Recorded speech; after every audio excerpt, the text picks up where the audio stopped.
Alright, here's a room tour of 5225 on the Carnival Horizon. There we go. Alright. Gotta keep a card in there to keep the lights on. Then we got a closet here with hangers. Another closet with a couple pieces of shelving and a safe. And a few pull-out drawers. Put that one in there.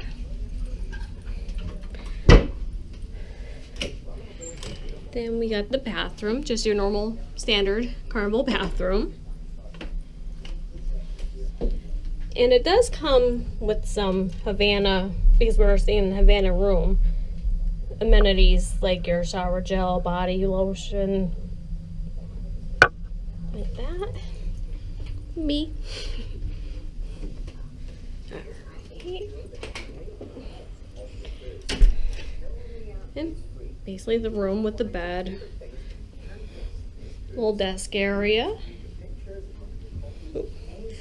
flat screen TV on the wall, and there's a couple of pieces of shelving on the bottom here and along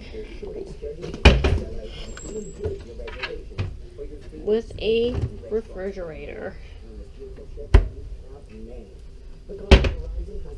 And that's really about it. This is our first interior, so this is going to be a little bit different, but it's nice and cozy.